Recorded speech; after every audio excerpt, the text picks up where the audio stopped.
ایک انتہائی خطرناک بیماری اس وقت پوری دنیا میں بہت تیزی سے پھیل رہی ہے، جس کے سامنے آپ کرونا وائرس جیسی آفت کو بھول جائیں گے،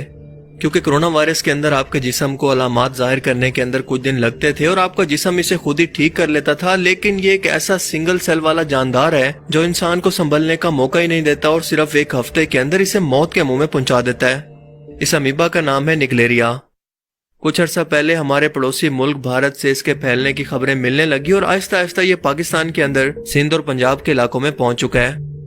اب یہ انسان کو کیسے تڑپا کر مارتا ہے، یہ سن کر یقیناً آپ کے رونگٹے کھڑے ہو جائیں گے۔ یہ انسانی دماغ میں گھس کر اپنی تعداد بڑھا کر اسے کھانا شروع کر دیتا ہے، بالکل کسی زومبی کی طرح، اور وہ بھی صرف 2 سے 4 دن میں، جس کے بعد کسی بھی شخص کی موت پکی ہے۔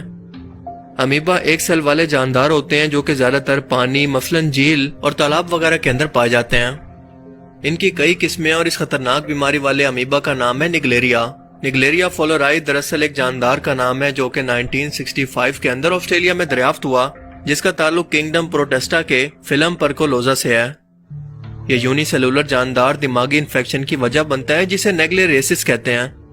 ویسے تو نیگلیریا کی بہت سی سپیشیز ہیں، لیکن صرف نیگلیریا فلورائی یعنی ایک خاص قسم کا جاندار ہی نیگلیریسس کی وجہ بنتا ہے،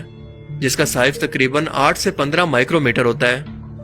یہ اکثر گرم پانی کے اندر پایا جاتا ہے اور تقریباً 45 ڈگری سینٹی گریڈ کے پانی کے اندر بھی رہ سکتا ہے، اسی لیے یہ پوری دنیا کے گرم علاقوں کے اندر پایا جاتا ہے۔ ویسے تو اس کی عام خوراک بیکٹیریا ہوتی ہے، لیکن جب یہ انسانی جسم کے اندر داخل ہوتا ہے تو انسانی دماغ کو یہ اپنی خوراک کے طور پر استعمال کرتا ہے، اور انسانی جسم میں دماغ تک پہنچنے کے لیے یہ اکثر ناک کے راستے داخل ہوتا ہے، جیسا کہ نیگلیریا والے پانی سے وضو کرتے وقت یا پھر ایسے پانی سے غسل کرنا، سوئمنگ پول میں نہانا وغیرہ۔ ہمارے دماغ کا نروس سسٹم نروز پر مشتمل ہوتا ہے جو کہ پورے جسم کے اندر پھیلی ہوتی ہیں، اور یہ نروز ایک دوسرے سے رابطے کے لیے ایک خاص قسم کے کیمیکل کا استعمال کرتی ہیں جسے نیورو ٹرانسمیٹر کہا جاتا ہے۔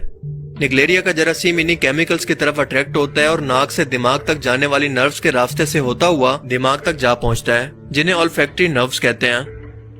یہ olfactory نروز ہی کسی خاص قسم کی اسمیل کا سگنل ناک سے دماغ تک لے کر جاتی ہیں، یعنی جو بھی خوشبو آپ سونگھ کر پہچانتے ہیں یہ انہی نروز کا کام ہے۔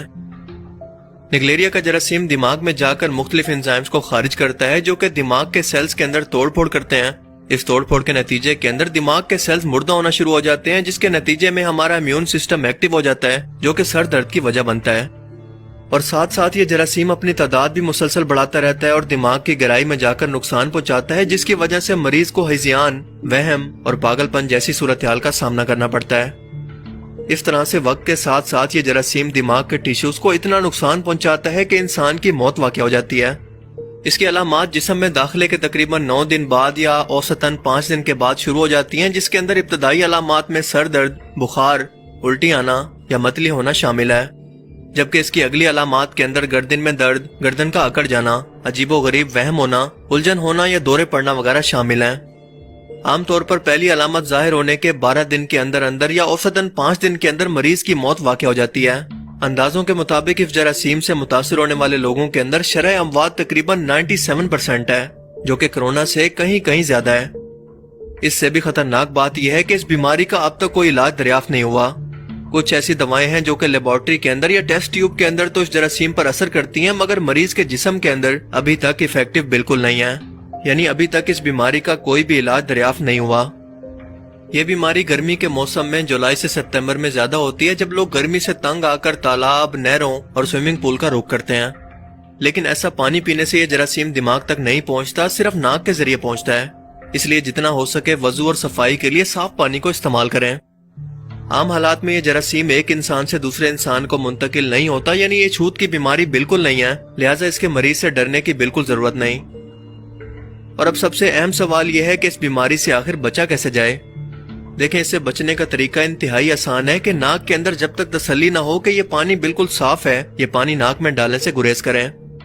اگر آپ کو ذرا بھی شک ہے تو وضو وغیرہ کے لیے پانی کو ابال کر استعمال کریں اور کم از کم 5 منٹ تک پانی کو بوائل کریں اور اس کے بعد استعمال کریں، جس کے بعد یہ جراثیم بالکل ختم ہو جائیں گے، کیونکہ ہم نے اوپر جانا کہ یہ صرف 45 ڈگری سینٹی گریڈ تک کے ٹیمپریچر پر زندہ رہ سکتے ہیں، اور پانی 100 ڈگری سینٹی گریڈ تک بوائل ہوتا ہے، لہٰذا ان کے بچنے کے کوئی چانس نہیں۔ اس وقت کراچی اور پنجاب کے اندر اس بیماری کے کیس رپورٹ ہوئے ہیں اور 2008 سے مسلسل ہو رہے ہیں، لیکن اس بار اس میں کافی تیزی دیکھنے میں آ رہی ہے، لہٰذا احتیاط کریں۔ اور ویسے بھی ان تمام بیماریوں کا تعلق گندگی اور بے احتیاطی سے ہے، اور مسلمانوں کو تو ویسے بھی پاک صاف رہنے کا حکم دیا گیا ہے، بلکہ صفائی کو نصف ایمان کہا گیا ہے، یعنی آدھا ایمان ہی آپ کا یہ ہے کہ آپ اپنے آپ کو پاک صاف رکھیں۔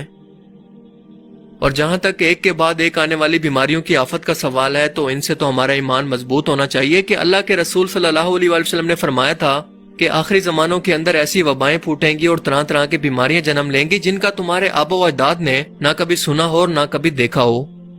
اور ہم دیکھتے ہیں کہ بالکل ایسا ہی ہے، کیونکہ اگر کچھ سال پیچھے چلے جائیں تو کوئی تصور بھی نہیں کر سکتا تھا کہ ہم وہ زمانہ دیکھیں گے جہاں پر ایک کے بعد ایک لائن لگا کر ایسی بیماریاں پیدا ہوں گی جن کا تصور کرنا بھی ہمارے آبا و اجداد کے لیے انتہائی مشکل تھا۔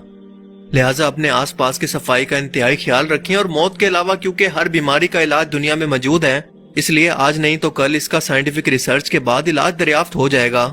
اپنی جان کی حفاظت کرنا آپ پر فرض ہے، لہٰذا خوش رہیں اور اپنے پیاروں کے ساتھ بھی اس ویڈیو کو اویئرنیس کے طور پر ضرور شیئر کریں۔